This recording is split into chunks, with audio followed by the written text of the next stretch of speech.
I call it the Lordgasm. Well, it's when people come to worship, come to church service, and all they care about is getting there. They just want this feeling. They want to experience the euphoria that comes with a great worship experience.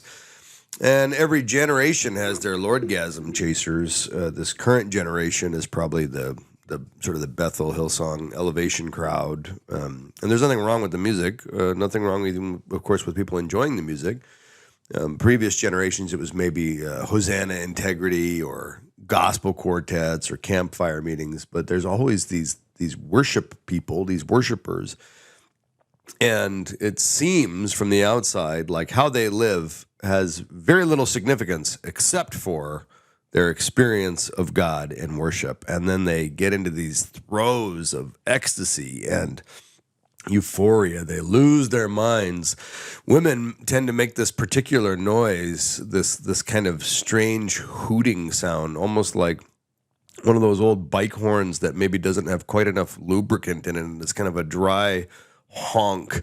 Or there's the woo girls who get the kind of a pig calling noise, suey, wooey, and it's just amazing that in however many countries I've been to and however many denominations and however many churches I've served in, that the Lordgasm is a universal. I mean, this is a thing that Christian people really want. And of course, I'm glad that people experience God in worship. That's so critical. But the thing I take issue with is the idea that they haven't had church until they've had their Lordgasm. And if something gets in the way of their Lordgasm, that's the greatest enemy and adversary of the Holy Spirit ever. And there's no acknowledgement that there's a whole bunch of normal things that might impede your Lordgasm. Like maybe you're not going to Lordgasm today because you didn't get enough sleep, and maybe you're too tired, maybe you're cranky, and maybe you argued with your husband, and maybe or your wife. It's not like it's just women that have this. And so I just think that we ought to have a little space in our brain that says the stuff that happens on Sunday morning is not a supernatural encounter akin to the end of Raiders of the Lost Ark. I mean, God does not show up in a ball of fire and light our loins aflame. And that's typically how people, these kind of, worship weirdos, that's kind of how they experience it. And again, I'm, of course, lampooning and demeaning and poking at the excess of it. But at the center, the idea that you want to experience God in worship is great. I want to experience God in worship. I mean, what else are you going to want to do? Is sit there and listen to songs you don't like? But the thing that always concerns me is the sort of mania that goes along with it, sort of the histrionics that accompany it. And it's one of two chief enemies, I think, of genuine worship, the other being Baalism or Baalism. And that's this whole idea that God needs to be summoned, that the Holy Spirit needs to be wooed. Come, Holy Spirit, come down, Lord. Lord, send your Spirit. There's this whole vernacular and this whole kind of mystical superstition that God's not really in our presence, that even though God's omnipotent and omnipresent and all-knowing, omniscient, that God's not really here, not right now, not with us. But if we holler loud enough, if we show God that we're really serious about encountering Him, that really we're true worshipers. We worship God in spirit and truth. My people who are called by my name will humble themselves and pray. Then I'll turn from their wicked ways and I'll heal their land. We kind of have all these little ritualistic sayings and phrases, and then we imagine that the Holy Spirit will come, and then when the Holy Spirit comes, we'll have the Lordgasm and we'll have had church. And the reason I think that's so goofy is because that's what the prophets of Baal were doing. When they confronted Elijah, and there's a strange and eerie kind of similarity to the prophets of Baal slashing their wrists and dancing in a circle and beckoning and summoning and hoping Baal will show up in a ball of fire, and what we see in many modern worship circles. Now, I imagine if you are a demonstrative worshiper and you're listening to this, you're dying. You're like, Dave, you're killing me. And I'm sorry, I tend to overstate for effect. Also because it's funny. Can we just acknowledge that Lordgasm is a really funny thing to say? And I used to never say it out loud, but people keep repeating it back to me. And so I figure, I guess I better be stupid in public as well as in private, but don't follow that example. It's a terrible idea. Anyway, the thing that I'm concerned about is just demystify it a little bit and acknowledge that there's a lot of things going on and a lot of other people involved other than you. And maybe you don't get your worship tickle today, and that's okay. God's still on the throne. Jesus still raised from the dead. God still plans to renew the earth. You're going to live forever. Like, chill out, man.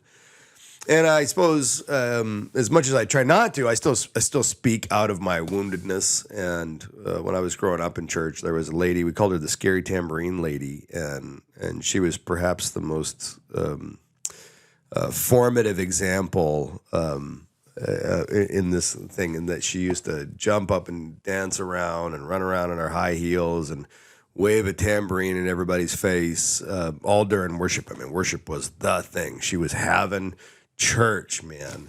And then in between the songs, she'd smack her kid upside the head and yell at the rest of us kids at the church and be sharp and uncouth. And as a kid, that was all really scary and confusing. Why is this person on the platform? Is this how we're all supposed to be? Are we all supposed to be scary tambourine people? Is that God's ideal for a worshiper? I'm confused.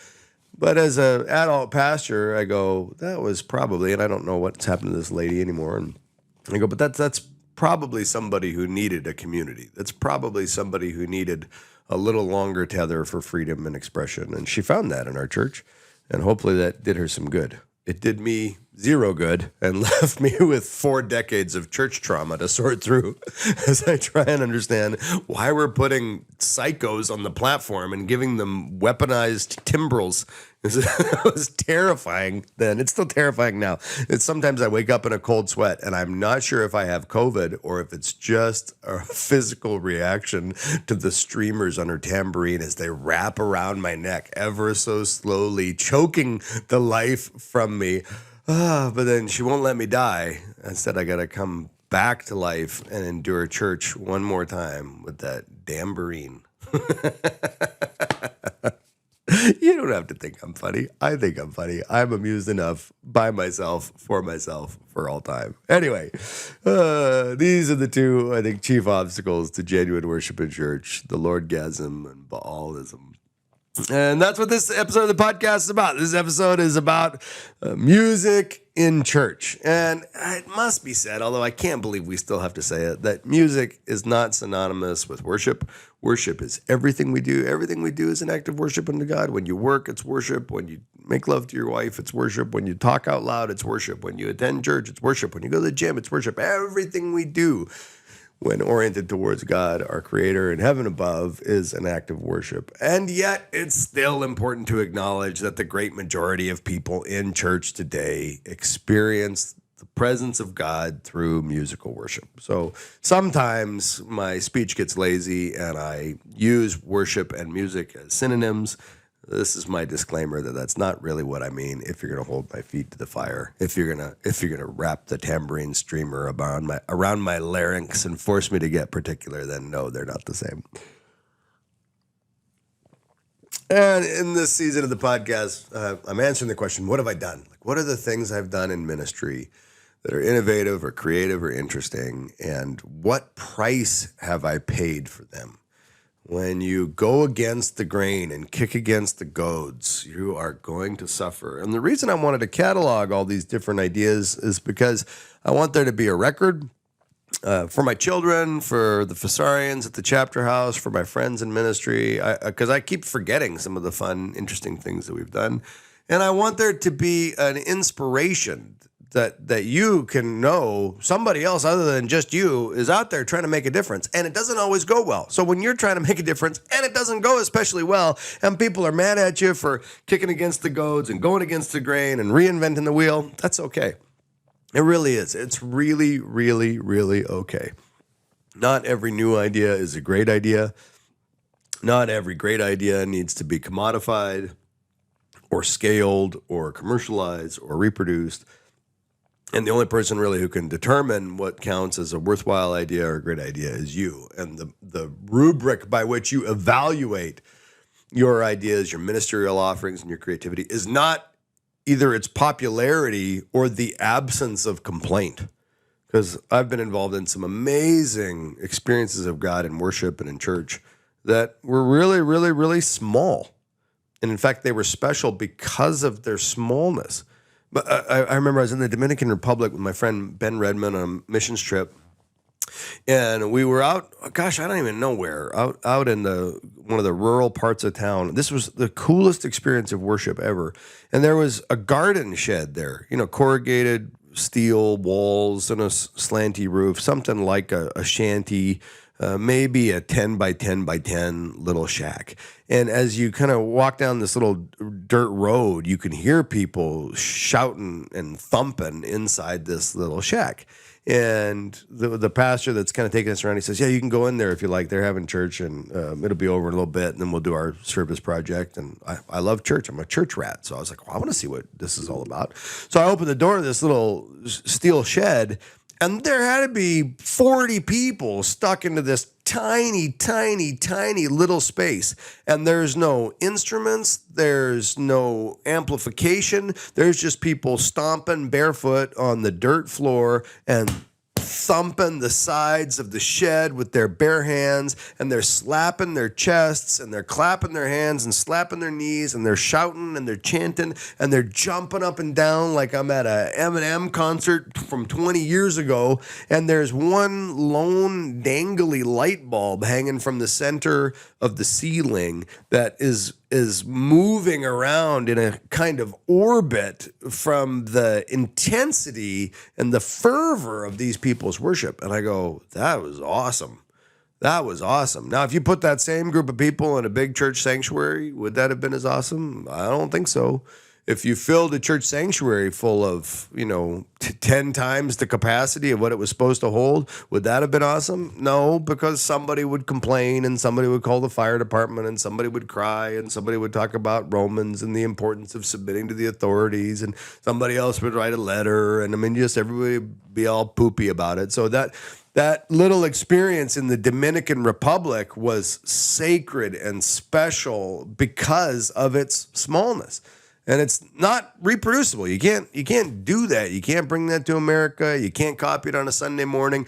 I know, because I've tried. I've tried to get groups of 40 people into a tiny little room and tried to get them all to jump up and down and bang on the walls, and it just doesn't happen. The closest I ever got was not to do with worship at all, and it involved an entire rugby team and a sauna and a Holiday Inn Express in college and a conga drum that I brought home from Uganda, but that wasn't worship, and that certainly wasn't something anybody else should try to reproduce. So the peculiarity of some things is what makes them memorable and a standout experience. And you got some peculiarity to you. You got your peccadillos, you got your idiosyncrasies, you got your quirks, and I think that's what makes you special. That's what makes you unique and beautiful. And when it comes to all the things that you want to try, evaluate the truth of it, the genuine, authentic expression of what God is saying to you and what God is saying through you to the people around you in that moment at that time. I mean, evaluate the merit of the idea by that. And of course, you got to evaluate whether or not the idea has any legs by virtue of whether or not, anybody received it and received it well. But first, you really, when you look back over the long history of your life, ask yourself, am I glad I did that? Was that good? Am I proud of that? Did that feel honest and truthful and beautiful? And do I want to keep telling people about it? Am I puzzled that some people don't seem to care and I can't get over what a special, magical kind of experience this was? Well, if you got those ideas, friends, you got everything. You got a life that has been well lived, a spirit that has been well cultivated, and a ministry that is worthy of remembrance. So God bless you for it. So again, we're talking about the things that I've done, the costs that I've paid, and really exemplified by this title, What Have I Done? Meaning, what have I done in ministry that was cool and fun? And what have I done? Oh God, what did I do that hurt all these people? That of course inspired a lot of people too, but the times that I was encouraging and inspiring never seemed to me as meritorious as the times where I really screwed things up and hurt some people. So I suppose in one sense too, this season of the podcast is my apology, my admission of guilt to all the people who had to endure my harebrained schemes over the years. Anyway, this episode is about music, the use of music in church. And we'll talk a little bit about writing music and why I think that's so important to grow your own. And we'll talk about performing music, and then we'll talk about liturgizing music. So that's our rough outline for today. But let's start with writing music. And my first introduction to writing music was my great friend, my youth pastor, Vince McLaren, back in Surrey, British Columbia, Canada. And Vince told me that I was the new worship leader. Now, I was the drummer in the church youth group. I think I was 15 or 16 at the time. And I couldn't sing. My mom could sing, but I couldn't sing. I never even tried to sing. I didn't want to sing. I wanted to play the drums. When you watch The Muppets, Animal is the one you want to be like. I wanted to be like Animal. I wanted to bang the drums for the goodness and the glory of God. And I loved playing the drums. But Vince says, well, no, we need you to lead worship. I still don't know why. I love him for it. Still don't know why he picked me. He changed my life with that one voluntoldism. And I said, well, I don't know how to lead worship because we'll pick some cool songs. And I want you to write some songs. Well, I don't know how to sing. I don't play a melodic instrument. How am I going to write songs? We're going to find songs that we like, and we're going to change the words to them like they changed Louie Louie to Pharaoh Pharaoh. Like, really? Okay. What are we going to do? Well, I don't know. Green Day's big at the time. Let's change the words from When I Come Around to When Jesus Comes to Town. So the first song I ever wrote was a parody of Green Day, When Jesus Comes to Town. And it was awful. It was, you can't imagine how stupid and hokey and cheesy that was. And I look back on it, and it's every bit as stupid now. I don't even have any fondness for the old idea. I don't look back at it and go, the innocence of youth. I don't have any of that. I just go like, how did I not just say no? I could have just said no. He would have still been my friend. He would have still loved me. I would have still, gone to heaven or whatever. Why did I agree to do that?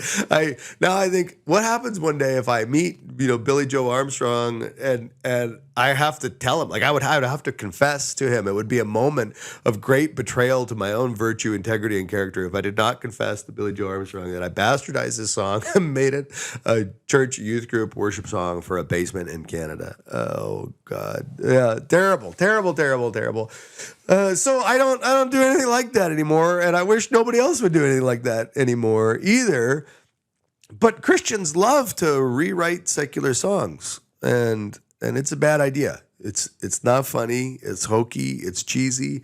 It's youth group stuff. And sure, maybe I overreact to the grotesquerie of it because of my own shame and humiliation. But let me do you a favor and stop you from doing that. Writing your own songs is great.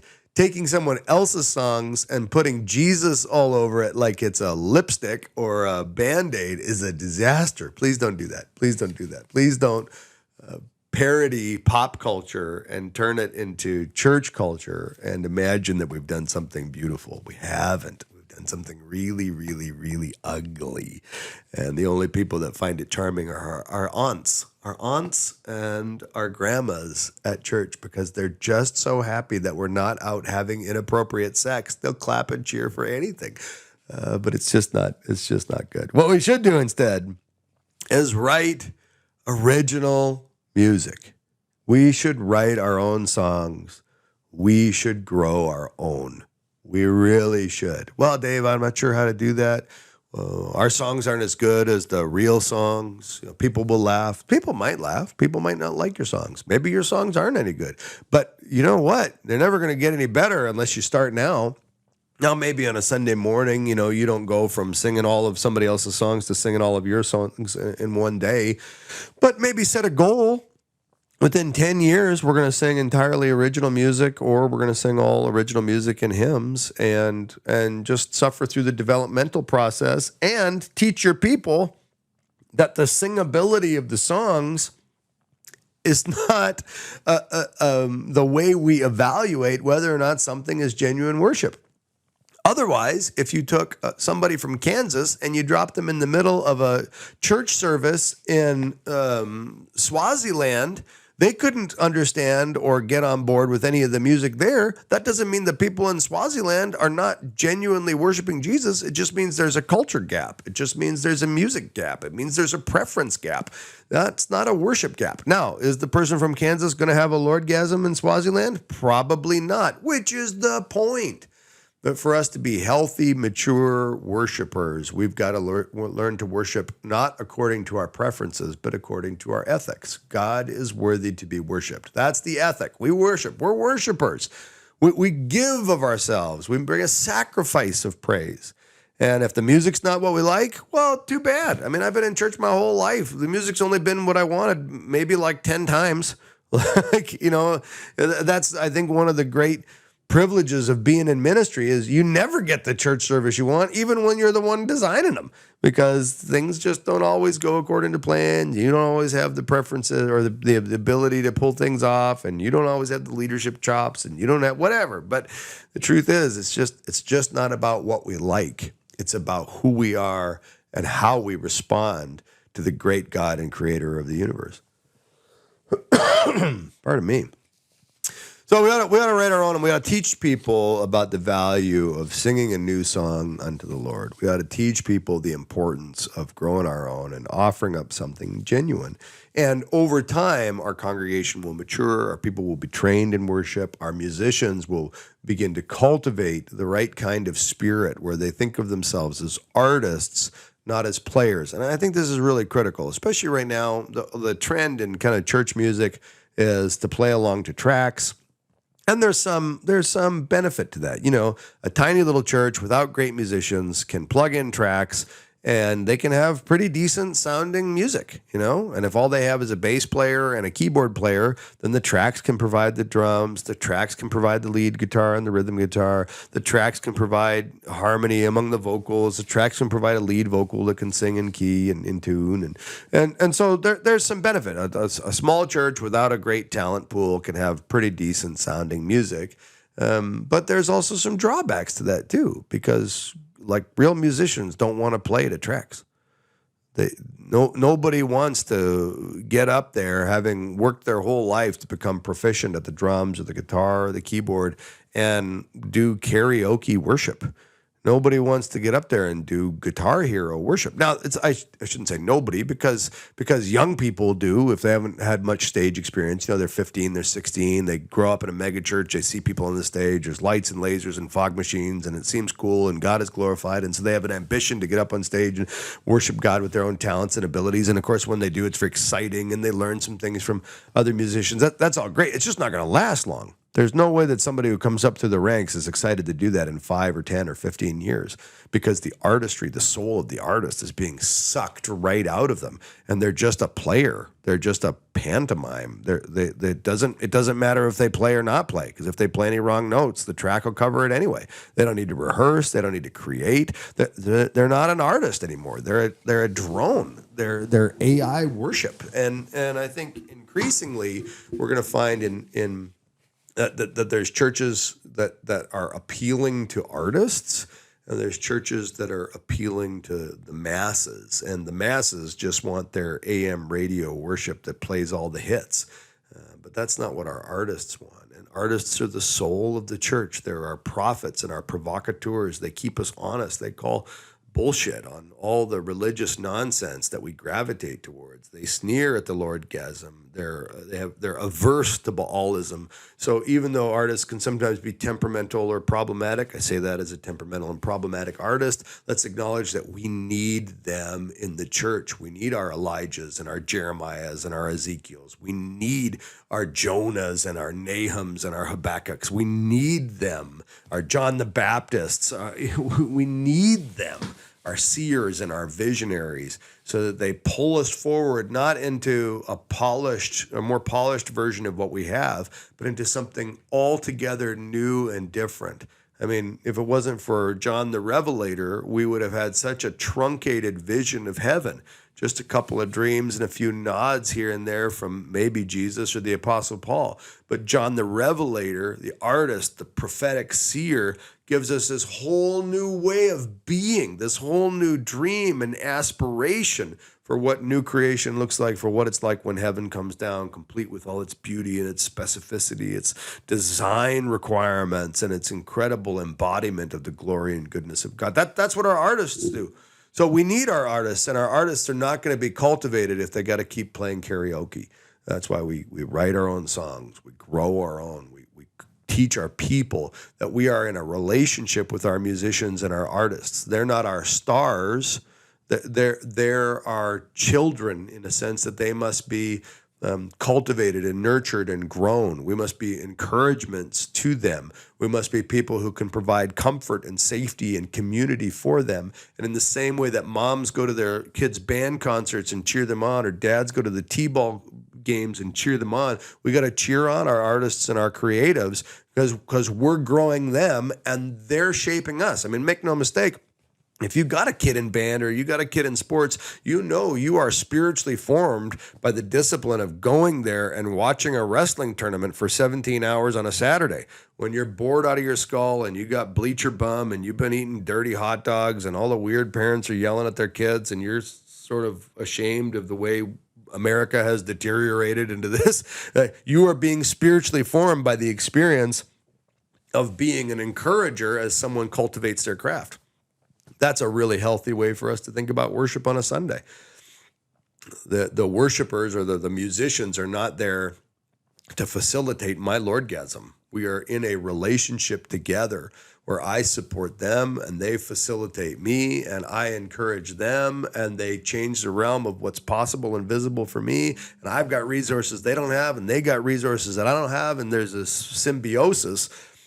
Because somebody smart told me one time that it's like we're all part of the same body. We just got different parts. Well, they're the guitar part, and I'm the drum part, and maybe somebody else is the conductor, and maybe somebody else is writing the score, and somebody else is running the soundboard, whatever. But it's one body, it's many parts, and that's really a healthy vision for music. So I've always been a fan of writing our own music, and we've done lots of songwriting projects myself. We have a Chapter House Records, a record label here at the Chapter House with 3 artists we're currently working with: Kelly Heath, Aaron Zrayek, and Kevin Nichols. We have 3 recording projects that hopefully be releasing here in the next 6 or 8 months. Songwriting projects. When I was in local church ministry, my friend Javo led a project called Mark My Words that were all songs inspired by the Gospel of Mark. Original worship music cultivated by our own people. And again, people go, well, how come I haven't heard of any of those songs? Are they any good, or is it just kind of a church basement recording? Well, first of all, I'm actually a big fan of church basement recordings. Those indie underground recordings have authenticity to them, a rawness to them that reminds me of the beginning days of punk rock or the beginning days of grunge music. So I love dirty church recordings. I think about Rock and Roll Worship Circus, in particular their early stuff that never caught on. It was some of my most meaningful engagements of God in worship because it wasn't sappy, happy stuff. It was aggressive and it was raw. And of course, that's, 30 years ago or something now. And Gabe Wilson's gone on to do all kinds of amazing things. But for me, getting a bootleg recording of their song, See the Lord, that changed me. And again, that was so long ago. Now it's nothing special because that was 3 decades ago that was released. So I love dirty church basement recordings. And so it's not just the recording quality that's of an issue, but also the singability. And so people go, well, is it just a dirty church recording, or is it, were the songs any good? Were the songs any good? Most of the songs that are being put out by contemporary Christian record labels are not what I consider to be good. I just don't like or care for most of that music. So good is so subjective. You know what makes them good? They were ours. They were our friends who wrote those songs. They were our friends who spent time on their knees before God, asking the Lord to speak to them. They were our friends who did the hard work of cultivating and crafting music and bringing it not only to God as an offering, but to the church for the edification of the other people in the room who we knew and we loved. It was the community that came to the church to hear the songs of people that they knew from the butcher shop and from the bakery and from the bar. I mean, those were the people that were bringing something fresh into a tiny little town like Jackson, Michigan. So were they any good? Well, yeah, nobody wrote Shout to the Lord. There was no Oceans Part 7, but those were phenomenal songs precisely because they were written by us. They were written for us. They were written with us. They were written about God and our experience of God here. And so, yeah, that's the best music imaginable. It's amazing. And again, Mark My Words wasn't the only one. There was a Rebel's Hope that Kelly and Aaron really took the lead on. There was also Love Unknown, a revitalization of a bunch of hymns. And I hate hymns and I love hymns. I hate hymns because typically the way they're sung, it's the original old hymn style where you're changing chords on every quarter note. Dun dun dun dun dun dun dun dun dun dun dun dun dun. You know, everything sounds like a national anthem for hell, and it's just not my jam. A lot of people love the hymns. A lot of people appreciate that. Well, I do like hymns, on the other hand, when we defamiliarize them, which concept we'll talk about a little bit more here in a moment. But I love when we defamiliarize a hymn and then change it to suit our current context. And the reason I love that is because nobody can talk bad about your music when it's a hymn. Like if you write some cool punk worship song and it's just a cool punk worship song that you made up, lots of old church people are going to be really mad at you. If you do a punk rock version of an old hymn, then lots of church people are going to be mad at you, but they'll also kind of have a wink and a nudge. Like, oh, yeah, you really wrecked that one, Sonny Boy. And that's way different than you serve the dark Lord of Tartarus, and I am certain that the bowels of your soul will be digested in the bowels of hell for all time. I mean, it's just a different level of spite that comes from insiders. So hymns are useful in that sense. And once upon a time, Mars Hill in Seattle used to, if I understand it correctly from my friend Joe, they used to go out and recruit local bands to come in and play church on their Sunday morning with the requirement that they had to do renditions of hymns. So that was a way that they ensured that the music was sacred and not pretend sacred. And I just think, whether that's accurate or not, I go, that's a great strategy. If that's not what they did, that's what they should have done. That's what you should do. It's great. Just invite people in, give them a hymnal and say, find something in here and make it cool. Like that's a great way forward because it gives you a permission and a freedom to experiment and to stretch yourselves. Again, the idea behind writing your own music is that we cultivate our people and we cultivate our audience.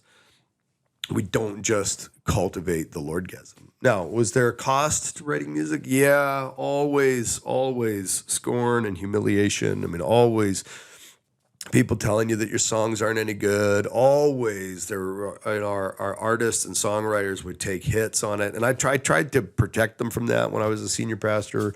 I tried to get in front of it and be kind of a target that people could take shots at me for greenlighting the project or championing the project instead of getting to our artists. But church people just don't like that. They want to be able to tell you that song's not about God, or that song's not very spiritual, or that song's not redemptive, or I was offended by that song, or I can't believe you played that music in church. And so one of the tragedies, I think, of writing your own music and encouraging people to write their own music is they're going to be exposed to a lot of friendly fire. And people who were once their mentors, people who were once their Sunday school teachers, people who were once their disciplers are now going to become not only their critics, but they're going to become their condemners and their accusers. And that creates a kind of spiritual whiplash for our artists that's really difficult to understand. I mean, artists know if you make music that's the oral equivalent of Thomas Kincaid, the church will celebrate you. But if you get out of your lane and you do anything too edgy, whatever that means in whatever context, then the same people who used to celebrate you will now denigrate you. And as a pastor, watching that happen to my friends and the artists at our church, that was always really hard to accept because you just can't protect them from everything. And knowing that that was coming, I would often warn everybody that that was coming and try and stop them from doing that. And all that really did was sort of pre-traumatize the artists. Like, wait, you telling me people aren't going to like this? So now they don't feel quite as supported as they did before. And they kind of anticipate this backlash. And so they're already sort of hurting themselves because of my stupid strategy for trying to stop the hurt. And then when it actually does happen, because it's always going to happen, the hurt is intensified. So I screwed that up a lot. I really did. And there were a lot of people who had hurt feelings because of it. And I just wish I'd done some things differently. And another way that I really screwed that up is I kept sort of knowing that when these things were coming, I kept saying things like, it doesn't matter if these songs are as good as, Elevation Music or whatever. What matters is that they're ours. And so the message for the artist working on their songs was, why are you telling me my song is not good? Which is not what I meant to communicate. I meant to just try and shift the needle. But inadvertently, I ended up saying to a lot of people something that sounded like, you're not really good enough to do this, but thanks for the church favor. That's never what I meant, but I certainly gave that impression more than once. But again, I'm a champion of these indie projects, and I think it's my own ego and it's my own narcissistic tendencies, that I'm trying to guard against. Of course I want your songs to go huge. Of course I want our church to have some amazing thing that blesses millions upon millions of people. Of course I want you to write the next Oceans. I'd love to just put you on my shoulders and carry you around or celebrate you or say that I know you or whatever. But the shadow side of my ego is that I'm afraid of it. And so then I pervert it and try and make things crappy on purpose or, whatever. Anyway, all those are the the head case issues that come along with writing music, but you should still write your own. It's still great. It's still worth it. I still believe in it. I hope you try it. If you got a homegrown worship recording, I want to hear it. Send it to me, and I guarantee you I'll listen to it. And I'll give you some feedback on it if that's what you want, because that's fun. I'm happy when people do that. The next thing we might talk about is performing music, and when I say talking about performing music, I'm talking about first just the whole presence on stage, but then secondly, what kind of music we perform.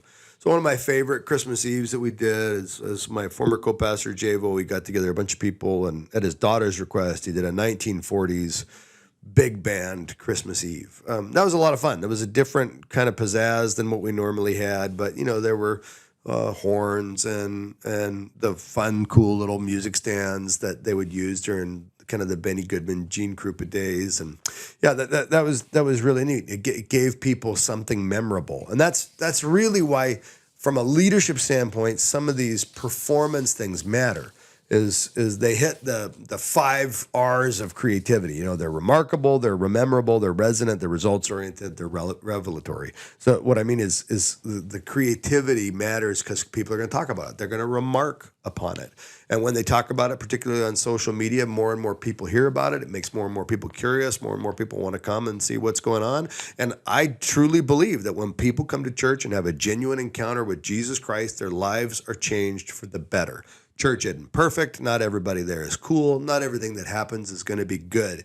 But finding Jesus and finding a church is, I think, something that helps everybody, myself included.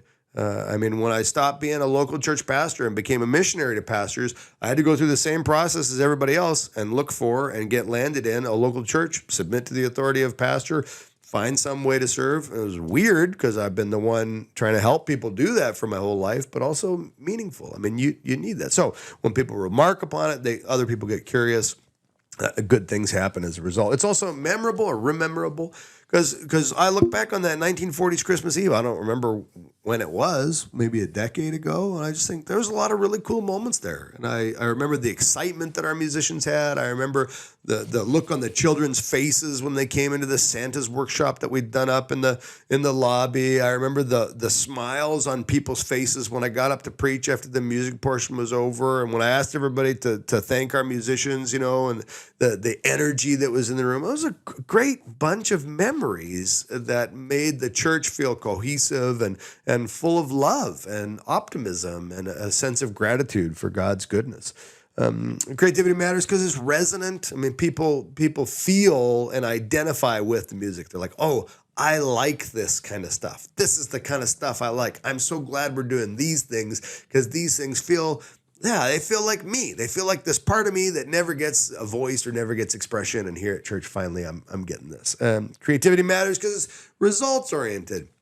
You do enough cool things over time, people start to know you're the place that does cool things, and more people come and they attract more people like them, and you feel the hustle and bustle of growth, and that's really fun. If you've never been in a sustained season of church growth, it's really exciting, especially when you're baptizing a bunch of people and people are falling in love with Jesus and grabbing hold of God's word for the first time. I mean, it's amazing. So when you see those results, they're intrinsically worthwhile. They're self-evidently good. And last, creativity matters because it's revelatory.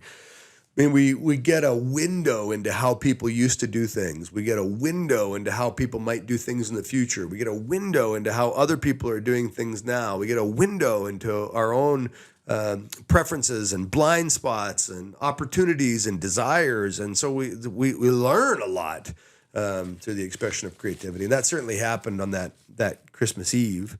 But it also happened, I love Stomp. I mean, it's a little dated now, but the Broadway production of Stomp, in which there's the marriage of percussion, dance, and theater. And you get a kind of a New York alleyway stage in the Broadway Stomp production, and somebody will come out to open the show sweeping a broom. And the way that they sweep the broom creates a drum beat, with sweeps and taps and kicks. And the way they move the broom is highly choreographed. So it's kind of a fancy choreographed broom. And then other sweepers come out. And then people come out and they bang garbage can lids. And then people jump around and kick things and bang on cars. And so a number of different times in ministry, we've done stomp routines. And that's really fun. That's really fun. Somebody had to get carried out one time, though, because it got a little too exciting, and I think their pacemaker gave them a shock. So typically when I talk about the regrets I have over hurting people, I'm talking about emotional hurt. But that was a physical hurt. That was a physical hurt that I caused with the garbage can and a pacemaker that maybe could have gone different. To be fair, that person probably couldn't have touched the Ark of the Covenant either. But, I mean, whatever. Who's counting? Other great performing things that we've done. There are lots of mashups. Again, I think mashups we used to call them medleys when we were kids, but now the term medley is not cool. Mashup is what DJs call it. But the idea of taking two songs and smushing them together, or taking the rhythm line or the lead line from one song and putting it with the vocal line of another. Again, DJs are fantastic at this, and it's a really great way to contemporize or revitalize hymns or sacred music. And that defamiliarization is so critical. I think for church music, this might be among the most desirable traits in musicians and worship leaders. It comes from the Russian word ostranini, which means to make strange. So you make strange something that's familiar. Because you think about a song like Amazing Grace. We've all heard Amazing Grace a million times, such that when you hear Amazing Grace the next time, it probably seems a bit dull and a bit lifeless. Now, there's exceptions, of course. If you get Amazing Grace by bagpipes at a funeral of someone you love who died in the military, all right, that's probably going to hit you in all the feels. But the next time you go to church when they sing Amazing Grace, it's probably going to feel a bit lackluster. So you got to make Amazing Grace fresh. And the way you make Amazing Grace fresh is to defamiliarize it. You don't play the same tune in the same way, but with bigger drums. You change something. Maybe the underlying chord structure, maybe you put it in a different mode, maybe you modulate through a couple of different keys, maybe you play with the style or whatever, but you gotta make it strange in order to give people back their favorite hymn. Because it's like they're learning this song all over again. Now, are people going to like it when you make it strange? Well, no, there's always going to be some people who don't want you to move their cheese. Just, it's fine, move on, don't screw anything up. Never listen to those people. They're not helping you. They're going to be dead soon anyway. I mean, I don't even mean they're necessarily old. I just mean like whatever used to be alive inside of them is now on death's doorstep, because change is part of life. Things that are alive change. Every cell in your body is going to change out over the next 7 years. So yeah, change is the one constant, ironically, in human life. So if you don't change, you die. So when people say don't change anything, well, they've already signed their own death warrant, spiritually, physically, metaphysically, whatever. So don't listen to those people. Instead, keep changing. Change just for the sake of change, just to keep things fresh, just to keep things malleable, just to keep things fluid, just to keep things moving. It's a lot easier to make incremental changes if you're in a habit of change. And once you stop changing, once you concretize, once you solidify, then any tiny little change in the bulletin, change in the font, change in the screen location, change in whether or not you use hymnals, any little change seems catastrophic because now something's different. But the world changes at a crazy pace. So the church ought to model and embody what it's like to surf through contexts and surf through moments and boogie board and ride the waves. I mean, we ought to be able to move and change with the times, like the men of Issachar who understood the times and knew what it was they wanted to do. Or like Jesus saying, you foolish people, you know how to read the sign of the sky, but you don't know how to read the sign of the times. I mean, we are living in times of rapid change. We have to help our people understand what it's like to change, that change is not scary, that change does not mean they're going to die. It just means something's going to be a little different. Today, we're wearing blue socks instead of white ones. It's okay. It's just the color of your socks. It's just the style of the music. It's just the font on the overhead. It's just the translation of the scripture. I mean, these things are not a big deal. And music is one way that we can pastor people through that. And mashups are a great way to get us there, to make strange the familiar so that we can, re-access it. And again, these things are all just performance cues. I mean, we want the music that we do at church to be amazing. I mean, good, bad, right or wrong, it is really hard to have a thriving church in the West today without A++ music. You really got to have amazing music. Now, everybody thinks their music is pretty good. Oh yeah, we got great musicians. But what I mean by amazing music is, are people coming to your church just to hear the music? That's how you know the music is amazing. Like they're going, oh, I hear so-and-so's playing on Sunday, or oh, I hear your music is great. I decided to come and check it out. Oh man, the band is on Sunday. I want to come and see him. Now, a lot of church people will balk at that. They go, oh, that's not why people should come to church. They should come because they want to encounter God. Well, they're going to encounter God. Last time I checked, we've got a reproduction problem in the church. People don't want to come to church because it's lifeless and dull and boring and pedantic and condescending, and we're just all excited to tell everybody how crappy they are. How about we use a little more carrot and a little less stick? And in this world today, the soundtrack matters far, far more than the curriculum or the sermon or the lesson. So let people come for the music. And you can have great blues music. You can have great funk music. You can have great R&B. You can have great soul music. You can have great heavy metal. I mean, there ought to be churches that enjoy all kinds of music, but it has to be great. That doesn't mean that I have to like it. It means there's got to be an audience for that music where people come running. Because those performance things matter. And just because, as a nod to my Canadian heritage and my background as a jazz drummer, big band jazz drummer, I think about the things that are so often missing in church music are the musicality of it. Because again, a lot of times we're playing to tracks or we're learning somebody else's songs, and we tend to break church music up into, slow songs or medium intense songs. There's no fast songs in church anymore. It's really sort of sad, So you get these sort of Imagine Dragons like power ballads, that build in intensity and let everybody, get there. Or you have really, really slow, weepy kind of depressive songs. But there's very little in the way of dynamics in either of those two big buckets of contemporary worship music. Like there's no super soft moments and then super loud moments.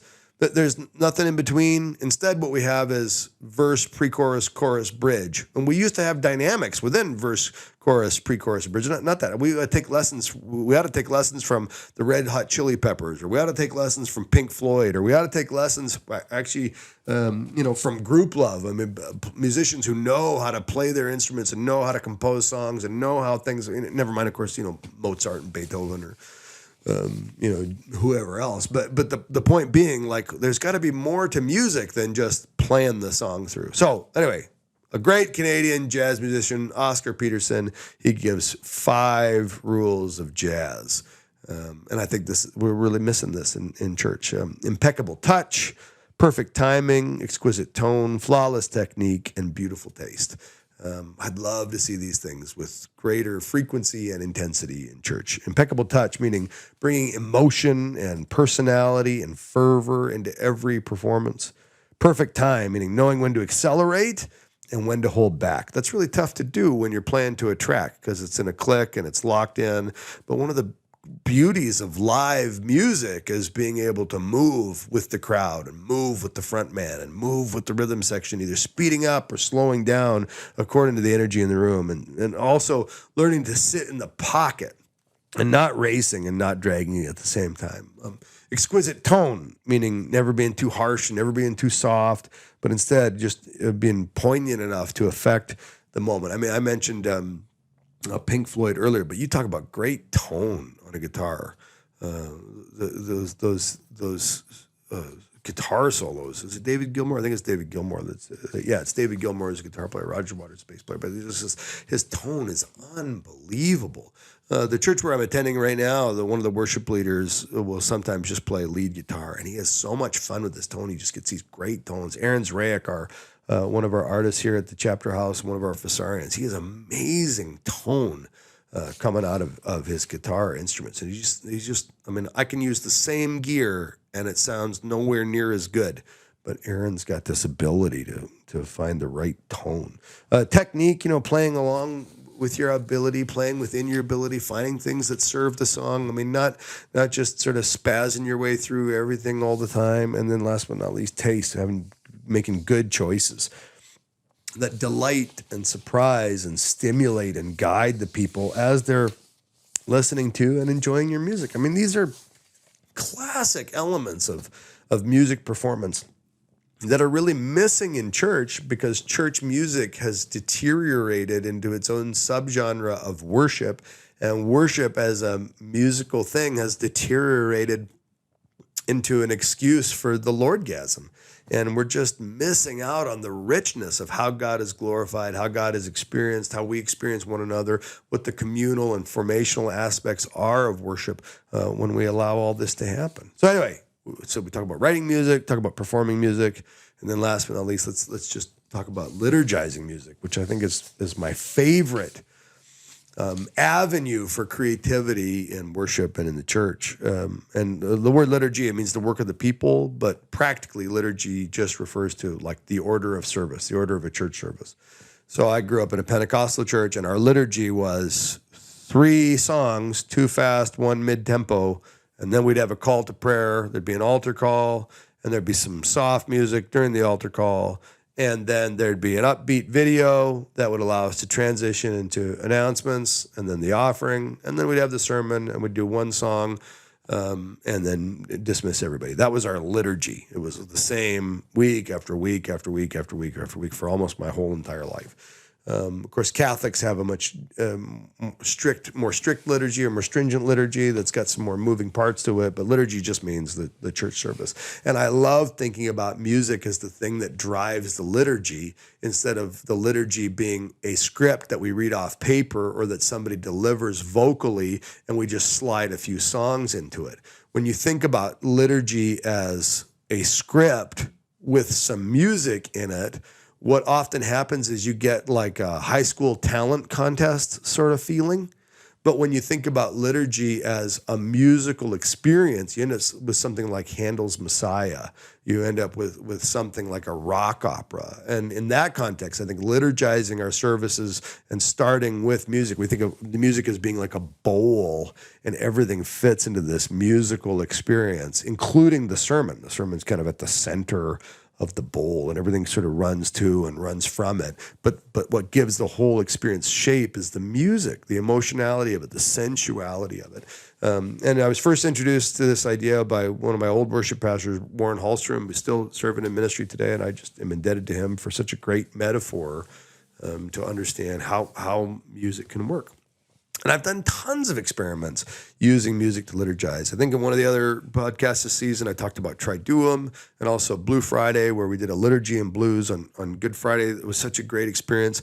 I've really enjoyed DJing, and so I've learned how to DJ church services and being able to use hot cues on the DJ deck to be able to pull in voices from the past, voices from Martin Luther King, or voices from John Perkins, or historical voices, Billy Graham, or even Billy Sunday. I mean, anybody you can get a recording of, you can quickly quote them and use them quite seamlessly in the DJ deck and in the music.